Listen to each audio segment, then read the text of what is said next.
이런 말은 자식의 어깨를 짓누르는 돌덩이가 되기도 합니다. 아, 이건 말 안 하는 게 자식을 위한 거구나. 안녕하세요, 여러분. 지혜로운 노마드에 오신 걸 환영합니다. 살아온 세월이 많을수록 말은 적어지고 마음은 깊어지지요. 오늘도 삶의 작은 지혜 하나 함께 나눠볼까요? 영상 시작 전에 구독과 좋아요 한번 눌러주시면 인생의 지혜를 전하는 이 노마드 노인장에게 큰 힘이 된답니다. 고맙습니다. 우리는 평생을 자식 걱정하며 삽니다. 밥은 먹었는지, 직장은 괜찮은지, 배우자는 좋은 사람인지 걱정이 끝이 없지요. 그런데요, 그 걱정이 사랑이라는 이름으로 자식의 가슴에 무거운 돌처럼 얹힐 때가 있습니다. 오늘은요, 제가 직접 겪어보고 또 주변 어른들 이야기를 들으며 아, 이건 말 안 하는 게 자식을 위한 거구나 하고 느낀 것들, 그 5가지를 여러분께 들려드리려 합니다. 첫 번째는요, 너 요즘 왜 이렇게 연락이 없니? 이 말, 우린 정말 아무렇지도 않게 하죠. 하지만 자식 입장에선 내가 또 뭘 잘못했나? 내가 연락 못한 게 그렇게 잘못인가? 하는 부담이 될 수 있어요. 요즘 애들 참 바쁩니다. 출근도 빠듯하고 저녁엔 지쳐서 쓰러지고 자기 삶 챙기기도 벅차지요. 그럴 땐요, 그냥 가만히 기다려주는 게 사랑일 수도 있어요. 연락 안 오는 날엔 오늘도 무사하구나 하고 속으로 기도만 해도 충분합니다. 자, 여러분. 연락은 강요보다 기다림으로, 사랑은 재촉보다 침묵으로 표현하는 게 더 깊을 수 있다는 말씀을 드리고 싶습니다. 두 번째, 무덤에 가져가야 할 침묵의 지혜. 많은 부모님들이 아무렇지 않게 하지만 실은 자식의 자존심을 꿰뚫어 상처내는 말입니다. 내가 너 키우느라 인생을 다 바쳤다. 이 말은 사실 부모로서 너무 자연스럽고 때론 너무도 진심이지요. 우리 세대는 정말 자식 키우느라 하고 싶은 일도 먹고 싶은 것도 참고 또 참으며 살았습니다. 그런데요, 이 말을 자식에게 꺼내는 순간 자식은 고마움보다 죄책감을 먼저 느낍니다. 한 번은 제 친구가 술 한잔하고 이런 말을 했습니다. 나는 왜 아직도 엄마한테 미안한 마음이 들지? 내가 뭘 그렇게 잘못했을까? 알고 보니 어머니가 늘 하시던 말이 내가 너 대학 보내느라 평생 뼈 빠지게 일했어 였더라고요. 이 말은 사랑의 기록이 아니라 빚의 고지서처럼 느껴진 겁니다. 부모의 희생이 고마움이 아닌 부담으로 다가오면 자식은 자기 인생을 살아갈 힘을 잃습니다. 사랑은 청구서가 아닙니다. 사랑은 내가 그랬으니 너도 해라는 유서도 아닙니다. 사랑은 그저 주고 그리고 묵묵히 바라보는 겁니다. 여러분, 우리가 자식에게 해줄 수 있는 가장 큰 선물은 내 인생은 내가 살아도 된다는 허락일지도 모릅니다. 세 번째로, 절대 자식에게 쉽게 꺼내선 안 될 말. 많은 분들이 이 말은 격렬하고 생각하시지만 실은 자식의 어깨를 짓누르는 돌덩이가 되기도 합니다. 세 번째, 침묵의 말은 나는 내 나이 땐 벌써 땡땡했어. 이 말 안 해본 사람이 없을 겁니다. 나는 25에 벌써 장가갔지. 나는 내 나이 땐 애 둘 키우면서 공장 다녔어. 나는 너처럼 그렇게 느긋하게 살지 않았어. 이 말 안에 담긴 진심은 넌 좀 더 잘했으면 좋겠다는 바람이겠지요. 그런데 말입니다. 그 바람이 말이 되는 순간 자식에게는 비교 그리고 실망으로 들립니다. 제 지인 중 한 분은 자식이 취업 준비 중인데 매일 싸운다고 하더군요. 나는 군대 다녀와서 바로 취직해서 집에 돈도 붙였다. 넌 왜 아직도 백수냐? 이 말 한마디에 아들이 문을 팍 차고 나가 한 달을 연락도 없었다지요. 부모는 그냥 이러다 큰일 나겠다 싶어서 한 말인데 자식은 나는 실패작이구나 하고 느낀 겁니다. 자식 세대는 다릅니다. 삶의 조건도 세상의 속도도 우리가 살던 시절과는 완전히 다르지요. 그 시절의 기준으로 지금의 자식을 판단하면 그들은 늘 모자란 사람으로 살아야 합니다. 우리는 옛날에 참 고생하며 살았지요. 그런데 그 고생의 기억이 자식에게 잔소리로만 남는다면 그건 슬픈 유산입니다. 그러니 우리가 해야 할 일은 비교가 아닌 이해입니다. 내가 그랬으니 너도 그래야 한다가 아니라 나는 이랬지만 너는 내 길을 가렴 하는 마음. 그 말 한마디가 자식의 등을 떠미는 채찍이 아니라 뒤에서 받쳐주는 바람막이가 되어줄 겁니다. 네 번째, 침묵의 말. 이건 조금 더 감정적인 부분입니다. 많은 부모들이 화가 나거나 서운할 때 툭 내뱉는 그 한마디인데요. 사실은 자식의 마음을 깊게 베어버리는 날선 말이기도 합니다. 내가 널 어떻게 키웠는데 그게 할 말이냐? 이 말은요, 부모의 마음이 가장 서러울 때 나옵니다. 서운하고 억울하고 자식이 너무 무심하게 느껴질 때, 그럴 때 이 말이 저절로 튀어나오죠. 그런데 이 말은 자식에게는 상처보다 흉터가 됩니다. 잊을 수 없는 말로 남아서 자식의 마음속에 깊게 남아요. 한 어르신이 그러셨어요. 딸이 결혼하고 나서 연락이 뜸하더랍니다. 겨우 연락이 닿았을 때 엄마, 나도 이제 내 가정이 있잖아. 그 말이 너무 섭섭해서 내가 널 어떻게 키웠는데 그게 할 말이냐? 하고 버럭 소리를 질렀답니다.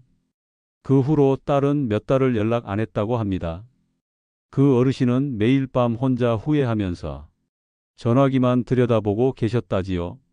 그 말을 꺼내는 순간 부모의 진심은 전달되지 않습니다. 자식의 입장에선 엄마가 또 나한테 빚 갚으라 하네. 그렇게만 느껴질 뿐이에요. 부모가 자식에게 뭘 바라는 순간 그건 사랑이 아니라 기대가 됩니다. 그리고 기대가 실망으로 바뀌면 서운함은 분노가 되고 그 분노가 이렇게 말로 터져 나오는 거지요. 하지만 사랑은 계산하지 않습니다. 사랑은 내가 뭘 해줬는데가 아니라 내가 해줘서 기뻤다는 마음에서 시작됩니다. 우리가 자식에게 줄 수 있는 마지막 배움은 받은 것을 되갚지 않아도 되는 사랑입니다. 우리가 말하지 않아도 자식은 압니다. 그 무언의 희생을.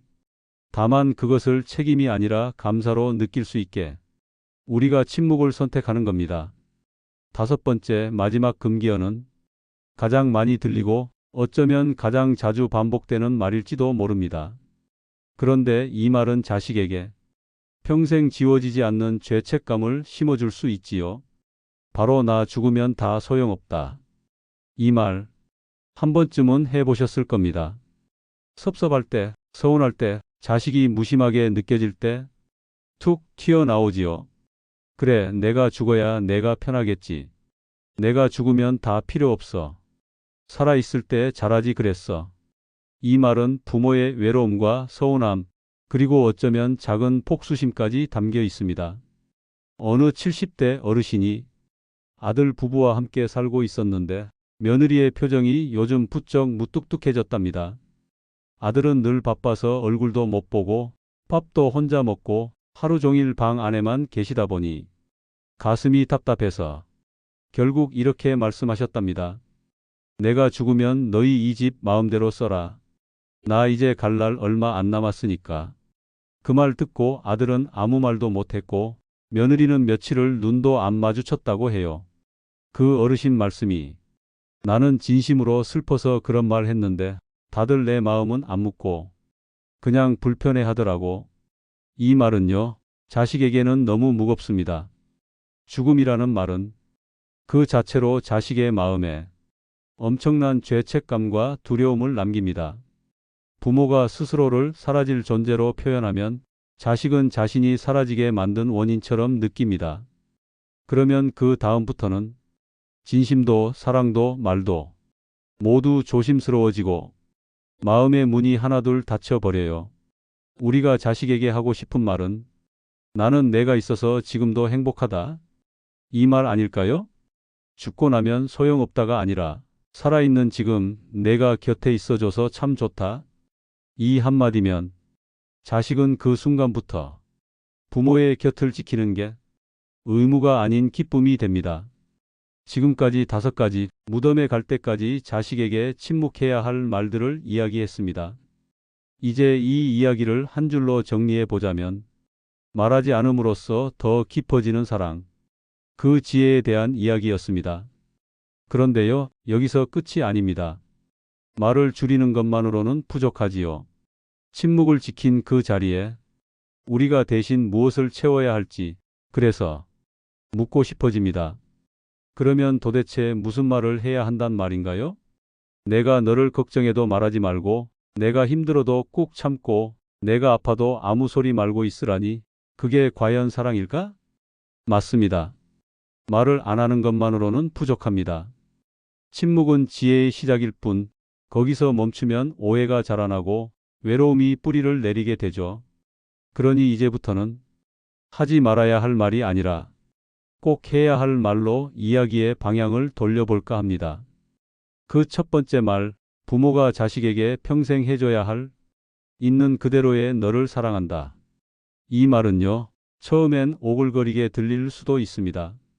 이 나이에 무슨 사랑 고백이야? 싶지요. 하지만 자식은 아무리 나이가 들어도 부모에게는 언제나 인정받고 싶은 아이입니다. 공부 잘해서가 아니라, 좋은 직장에 다녀서가 아니라, 돈을 많이 벌어서가 아니라, 그냥 내가 내 자식이라서 고맙다. 이 말을 들은 자식은 삶의 방향을 바꾸기도 합니다. 왜냐하면 조건 없는 사랑은 사람을 살게 만들거든요. 실제로 한 아버지가 있었습니다. 딸이 이혼을 하고 친정으로 돌아왔어요. 그때 아버지는 단 한마디만 했습니다. 고생했다. 집에 잘 왔다. 그 말 한마디에 딸은 한참을 울었다고 해요. 누구도 괜찮다고 말해주지 않을 때 그 말이 방패가 되어 주었다고요. 부모의 말은 위로일 수도 있고 날카로운 칼이기도 합니다. 그래서 무슨 말을 하는지보다 어떤 마음으로 하는지가 더 중요하다는 걸 우린 이 나이에 와서야 깨닫게 됩니다. 침묵할 줄 아는 지혜도 필요하지만 말해야 할 때 말할 줄 아는 용기도 필요합니다. 자식이 잘못했을 때에도, 실패했을 때에도, 삐뚤어진 길에 있을 때조차 부모가 줄 수 있는 가장 강한 말 한마디. 그래도 나는 내 편이다. 이 말이요, 아이가 어른이 된 후에도 세상을 향해 다시 나아갈 힘이 됩니다. 다음은 자식과 나 사이의 거리를 지키는 말에 대해 생각해 볼까요? 사람 사이엔 거리라는 게 필요합니다. 부부 사이에도, 친구 사이에도, 그리고 무엇보다 부모와 자식 사이에도 말이지요. 우리는 자식이기 때문에 가깝다고 느낍니다. 내가 낳았고, 내가 키웠고, 내가 다 안다. 그렇기에 마음 놓고 참견하고 간섭하고 훈계하게 되지요.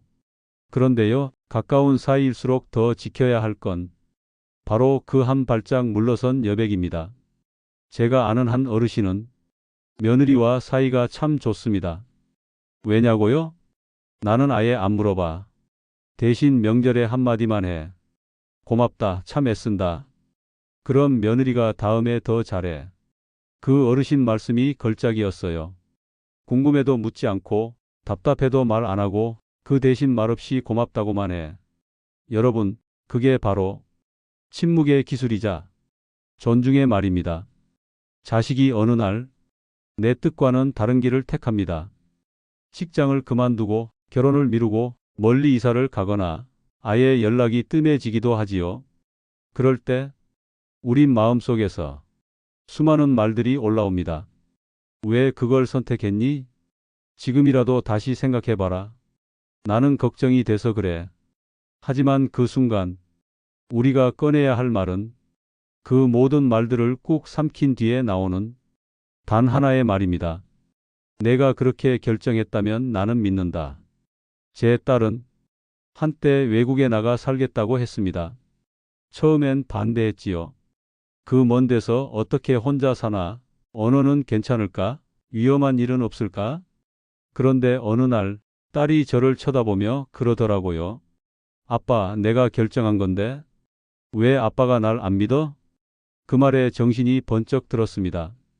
그날 이후 저는 한마디만 했습니다. 그래, 내 인생은 내 거니까 필요할 때만 연락해라. 그 말 한마디에 딸은 몇 주 뒤 자기가 선택한 일들에 대해 자세히 이야기해 주더라고요. 말을 줄인다고, 사라지는 게 아닙니다. 침묵 속에도 우리는 충분히 말할 수 있습니다. 그리고 그 침묵의 끝에서 한 줄의 믿음을 전하는 것, 그게 바로 부모가 자식에게 줄 수 있는 가장 성숙한 말의 기술 아닐까요? 말은 없지만 우리는 매일 자식을 향해 마음으로 말하고 있지요. 아프지 마라. 내가 고른 길이 괜찮길 바란다. 다시 태어나도 너를 내 자식으로 맡고 싶다. 이런 말은 소리로는 꺼내지 못하지만 기도처럼 날마다 속으로 되뇌고, 그게 바로 우리가 자식에게 남겨주는 영혼의 유산입니다. 제 아내는 손편지를 자주 씁니다. 자식에게 보내는 건 아니고요. 그냥 노트에 씁니다. 딸에게. 오늘 너 사진을 봤어. 살도 좀 빠진 것 같고 웃는 모습은 여전히 예쁘더라. 내가 괜찮아 보여서 마음이 놓였다. 이런 편지를 절대 보내지 않고 그냥 써서 모읍니다. 언젠가 자식이 그 노트를 보게 될 날이 있겠지요. 그때서야 아, 엄마가 매일 나를 생각했구나 하고 알게 되겠지요. 그게 바로 소리 없는 사랑입니다. 우리는 이제 큰 소리로 뭘 해줄 수 있는 나이는 아닙니다. 이제는 말 대신 마음을 남길 때입니다. 내가 매일 자식에게 너를 사랑해라고 말하지 않아도 그 아이는 언젠가 압니다. 부모가 하루하루를 자신을 위해 조용히 살아줬다는 것을요. 다음은 삶의 마지막 순간에 남길 수 있는 단 한마디, 그 한 문장에 모든 사랑과 인생의 지혜를 담는 방법에 대해 이야기 나눠보겠습니다. 우리는 언젠가 이 세상을 떠날 때가 오겠지요. 누구에게나 예고 없이 마지막 장면은 다가오니까요. 그때 자식은 무슨 표정을 짓고 있을까요? 그리고 그때 우리는 무슨 말을 남기고 있을까요? 내 통장 비번은, 장례는 조용히 해라. 보험 서류는 서랍 맨 밑에. 물론 이런 말도 필요하긴 하지요. 하지만 진짜로 남겨야 할 말은 그보다 훨씬 더 단순하고 훨씬 더 가볍고, 그러면서도 평생 자식의 가슴에 남는 그 한마디입니다. 저는 오래전 병상에 계시던 한 아버지의 마지막 말을 들은 적이 있습니다. 그분은 아주 힘겹게, 거의 숨 넘어가기 직전의 목소리로 딸에게 이렇게 말하셨어요. 너랑 살아서 진짜 좋았다. 그 한마디에 딸은 소리 없이 엉엉 울었고 주변에 있던 모든 가족이 고개를 숙였습니다. 그건 더도 덜도 아닌 사랑의 총결산이었어요. 사실 자식은 마지막 순간에 부모에게 뭘 바라는 게 아닙니다. 무언가 물려달라고도 하지 않고 조언을 해달라는 것도 아니에요. 그저 듣고 싶은 말은 하나. 내가 내 부모라서 정말 행복했다. 내가 있어서 내 삶은 참 괜찮았다. 이런 말은요, 자식이 평생을 살아가는 심장의 등불이 됩니다. 제 친구는 아버지가 돌아가시기 전날 밤 이런 말을 들었다고 해요. 야, 너는 생각보다 괜찮은 놈이야. 그거 알지? 이 말 하나에 친구는 지금까지도 그 아버지를 떠올릴 때마다 눈시울이 붉어진답니다. 자식은 부모의 칭찬 한마디를 평생 갖고 삽니다.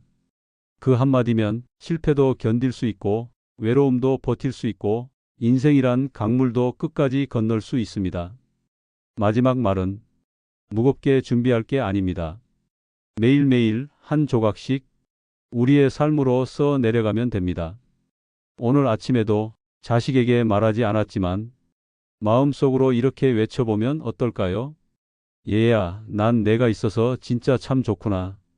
그 말이 우리가 떠난 뒤에도 아이의 마음 어딘가에서 오래도록 울림으로 남을 겁니다.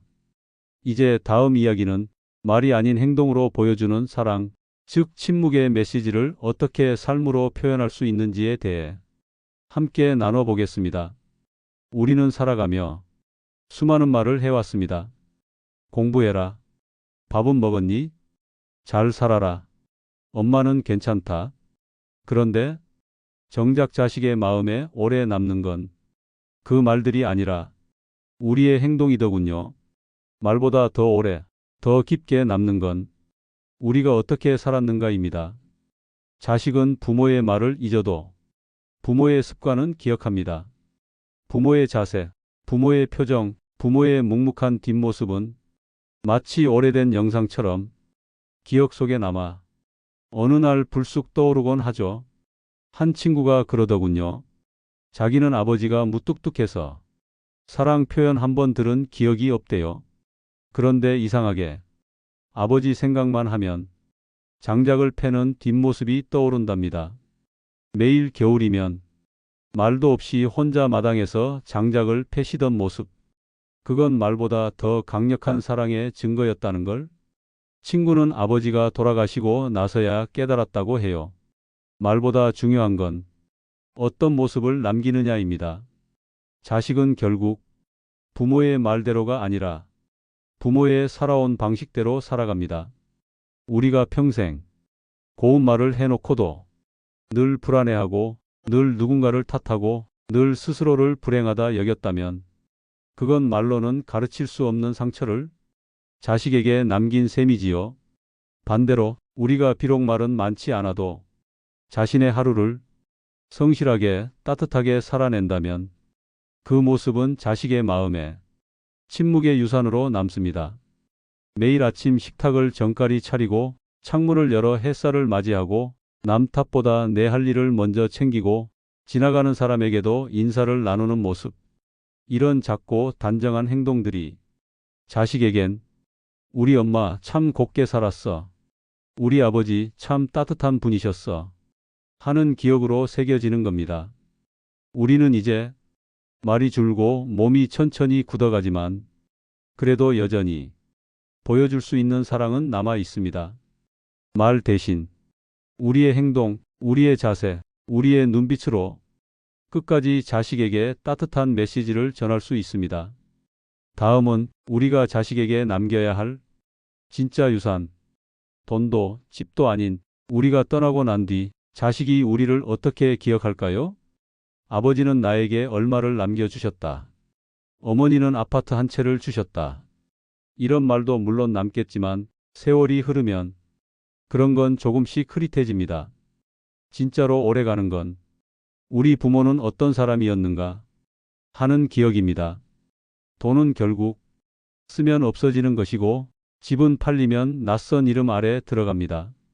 그런데 부모의 삶에서 배운 삶의 태도는 절대 사라지지 않습니다. 그건 자식이 인생의 고비마다 꺼내보는 내면의 나침반이 되어주지요. 한 지인은 아버지가 돌아가신 후 유산으로 남긴 건 없었지만 이 한 가지를 늘 떠올린다고 했어요. 우리 아버지는 지갑 속에 꼭 작은 돈을 따로 넣고 다니셨어. 길에서 거지나 힘든 사람을 만나면 눈도 마주치지 않고 슬쩍 건네시곤 했지. 그 모습이 자기 삶의 철학이 되었다고 하더군요. 자기도 아버지처럼 살고 싶다고 말할 때 그건 재산 이야기가 아니라 존재에 대한 그리움이었어요. 우리는 자식에게 큰 돈을 남기지 않아도 됩니다. 멋진 집을 물려주지 않아도 괜찮습니다. 대신 우리의 삶이 좋은 기억이 되도록 노력하면 됩니다. 어릴 적 함께 산책했던 기억, 아픈 날 밤새 간호하던 손길, 비 오는 날 국 끓여주던 그 따뜻한 저녁 냄새. 그게 자식에게는 세상의 어떤 유산보다 값진 것이 됩니다. 부모란 존재 자체로 이미 자식에게 하나의 역사입니다. 그 역사가 잔소리와 후회로 가득한 이야기책이 아니라 사랑과 지혜 그리고 따뜻한 장면들로 채워졌으면 좋겠습니다. 그게 바로 이 땅 위의 마지막 선물입니다. 자식이 우리를 떠올릴 때 부담이 아닌 위안으로 기억되려면 부모는 지금 무엇을 준비해야 할까요? 부모가 자식에게 영원히 머물 수는 없습니다. 어느 날 우리는 이 세상에서 조용히 사라지게 되지요. 하지만 사라졌다고 해서 완전히 없어지는 건 아닙니다. 우리가 남긴 기억, 우리와 함께한 시간, 그리고 우리가 어떤 모습으로 떠났는가는 자식의 마음속에 오래도록 머뭅니다. 그리고 그것이 부담이 될 수도 있고 반대로 위안이 될 수도 있습니다. 한 분은 돌아가신 어머니를 떠올릴 때마다 마음 한구석이 늘 무거우셨대요. 왜냐하면 생전에 자주 싸웠고 마지막 말도 짜증 섞인 목소리였기 때문이지요. 엄마가 그렇게 떠날 줄 몰랐어요. 그날 저녁 그냥 전화 한 통 더 했더라면 그 말 속엔 후회와 죄책감이 가득 담겨 있었습니다.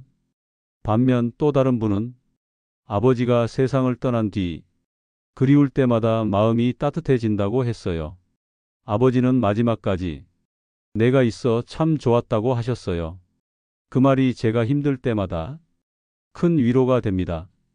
결국 자식의 마음에 우리가 어떤 장면으로 남느냐는 우리가 지금 어떤 모습으로 살고 있느냐에 달려 있습니다. 잔소리를 줄이고 원망 대신 고마움을 말하고 지적보다는 이해를 건네고 무뚝뚝한 얼굴보다는 미소 한 번 더 짓는 것, 이런 작고 평범한 선택들이 우리를 떠올릴 때 아, 우리 부모님은 따뜻한 분이었지 라는 기억으로 남게 만듭니다. 자식을 위해 돈을 모으는 것도 좋지만 그보다 더 중요한 건 우리가 혼자서도 잘 지낼 준비를 하는 겁니다. 너무 기대지 않기, 스스로 일상 챙기기, 몸과 마음을 단정히 가꾸기, 자식이 부모 걱정에 짓눌리지 않고 자신의 삶을 살아갈 수 있도록 부모 스스로도 독립적인 노년을 준비하는 것, 그것이야말로 자식에게 주는 가장 깊은 배려일지 모릅니다. 우리가 사라진 뒤에도 자식이 아름다운 기억을 꺼내 볼 수 있도록, 그리고 그 기억이 삶의 위로가 되도록 지금 우리가 남기는 말과 행동, 그 모든 것들이 하나의 인생 편지가 됩니다. 우리는 자식을 사랑했습니다. 때론 너무 많이, 때론 너무 깊게. 그래서 가끔은 우리 인생보다 자식 인생을 더 중요하게 여겼지요. 하지만 시간이 지나고 보니 자식에게 해줄 수 있는 최고의 가르침은 부모가 자기 삶을 사랑하는 모습을 보여주는 것이었습니다. 자식은 부모가 자기 인생을 얼마나 소중히 여겼는지를 보고 배웁니다. 늘 나는 괜찮다, 나는 참고 산다, 너희만 잘 되면 된다는 말을 들으며 자란 자식은 자기도 자기 자신을 돌보지 못하는 어른이 되기 쉽습니다. 왜냐고요? 자신을 돌보는 법을 배운 적이 없기 때문입니다. 제가 아는 한 아버지는 항상 자식 위주로 살았습니다. 자기 옷은 늘 해져 있었고, 자기 밥상은 가장 마지막이었고, 자기 꿈은 늘 나중에 미뤘지요. 그걸 본 자식은 처음엔 고마웠지만 나중엔 점점 부담스러워졌답니다. 아버지는 나 때문에 인생을 다 포기하셨어. 나는 어떻게 그 은혜를 갚지? 그 죄책감은 사랑이 아니라 짐이 되었습니다. 반대로 어머니가 혼자 여행도 다니고 책도 읽고 친구도 만나며 자기 삶을 꾸려가는 모습을 보며 자란 딸은 이렇게 말했습니다. 우리 엄마는 자기를 좋아했어요. 그래서 나도 나 자신을 사랑하는 법을 배웠어요. 우리가 자식을 진짜로 위한다면 그들에게 이렇게 말할 수 있어야 합니다. 나는 내 인생을 참 잘 살았단다. 그리고 너도 내 삶을 그렇게 살아야 해. 이 말은 자식에게 삶의 방향을 알려주는 나침반이 됩니다. 자식은 부모처럼 살고 싶어 하기도 하고 부모처럼 살지 않으려 하기도 하지요. 우리가 보여주는 모습이 그들에게 살고 싶은 인생의 모델이 되어줄 수 있다면 그건 가장 값진 교육이자 가장 깊은 사랑입니다. 그러니 늦지 않았습니다. 지금이라도 자신의 하루를 사랑하는 연습을 해봅시다. 햇살 좋은 날 공원에 나가 걷고 마음에 드는 옷 한 벌 사고 혼자 맛있는 음식을 천천히 음미하고 젊은 시절 포기했던 꿈을 다시 들여다보는 것. 이 모든 건 이기적인 일이 아니라 자식에게 보내는 가장 긍정적인 메시지입니다. 자신을 소중히 여기는 부모 밑에서 자식도 스스로를 소중히 여기는 법을 배웁니다. 이제는 자식이 아닌 나 자신을 사랑하는 시간도 우리가 용기 내어 누려야 할 순간입니다. 어느 날 인생의 마지막 순간이 찾아옵니다. 그 순간 우리는 자식의 손을 잡고 아마도 이렇게 말할지도 모릅니다. 고맙다. 이 짧은 세 글자가 어쩌면 우리가 전 생애를 통해 자식에게 남길 수 있는 가장 온전한 유언일지 모릅니다. 사랑한다는 말도 아름답지만 미안하다는 말도 용기 있지만 고맙다는 말에는 모든 감정이 녹아 있습니다. 거기엔 사랑도 용서도 인정도 그리고 작별의 평온함까지 들어 있지요. 저는 한 어르신의 마지막 장면을 지켜본 적이 있습니다. 중환자실, 산소 호흡기, 가족들 울음. 그 와중에 어르신이 힘겹게 입술을 달싹이며 겨우 한마디를 남겼습니다. 고맙다. 그 한마디에 자식들은 오열했고 간호사도 눈물을 훔쳤습니다. 그 말은 마치 모든 것을 정리하고 떠나는 평화의 휘장 같았습니다. 내가 너를 키운 건 당연한 일이 아니라 기쁜 일이었다. 너라는 존재가 내 인생을 더 풍성하게 만들었다. 살면서 아프고 속상할 때도 있었지만 결국 너를 만나 살아서 참 다행이었다. 이런 마음들이 모두 고맙다 한마디 안에 담깁니다. 그리고 자식은 그 말을 평생 가슴에 품고 살아갑니다. 그 한마디가 앞으로 자식의 인생이 흔들릴 때마다 버팀목이 됩니다. 우리는 자식에게 줄 수 있는 말 중에서 가장 무겁지 않고 가장 따뜻하고 가장 오래가는 말을 남기고 싶습니다. 그게 바로 고맙다입니다. 이 짧은 말 하나가 우리 인생 전체를 요약해주는 가장 담백하고 진실한 마지막 인사가 되는 것이지요. 이제 마지막으로 우리가 남길 수 있는 가장 아름다운 흔적이 무엇인지에 대해 한 걸음 더 들어가 보겠습니다. 우리가 자식에게 남길 수 있는 가장 아름다운 선물은 많은 말이 아니라 조용한 삶의 흔적입니다. 말은 시간이 지나면 잊히지만 우리가 살아온 태도, 건네준 눈빛, 지켜온 침묵, 그리고 그 속에 담긴 사랑은 자식의 가슴 깊은 곳에 평생을 남습니다. 지금까지 우리는 무덤까지 가져가야 할 5가지 침묵의 말, 그리고 그 침묵 뒤에 남겨야 할 5가지 따뜻한 말, 삶으로 전하는 메시지와 존재로 남기는 유산, 그리고 마지막 인사의 지혜까지 천천히 함께 나누어 왔습니다. 어쩌면 이 모든 이야기는 결국 하나의 문장으로 귀결됩니다. 나는 너를 사랑했고 그 사랑을 말보다 삶으로 보여주고 싶었다. 그 한마디면 우린 부모로서 충분히 잘 살아온 것입니다. 혹시 이 영상이 여러분 마음속에 작은 울림이 되었나요? 그렇다면 자식에게 당장 전화는 하지 마시고요. 오늘 저녁 반찬 하나라도 기분 좋게 해두세요. 그게 우리 방식의 사랑 표현 아니겠습니까? 오늘도 지혜로운 노마드와 함께 인생의 길목을 함께 걸어주셔서 감사합니다. 우리는 끝이 아니라 다음 이야기를 위한 쉼표를 찍는 중이니까요. 이런 인생 이야기 좋으셨다면 구독, 좋아요, 그리고 알림 설정까지 부탁드립니다. 다음에도 삶을 조금 더 다정하게 바라볼 수 있는 이야기로 여러분을 찾아뵙겠습니다. 늘 건강하시고 무거운 말보다 따뜻한 침묵을 선물하는 하루 되시길 바랍니다. 지혜로운 노마드였습니다.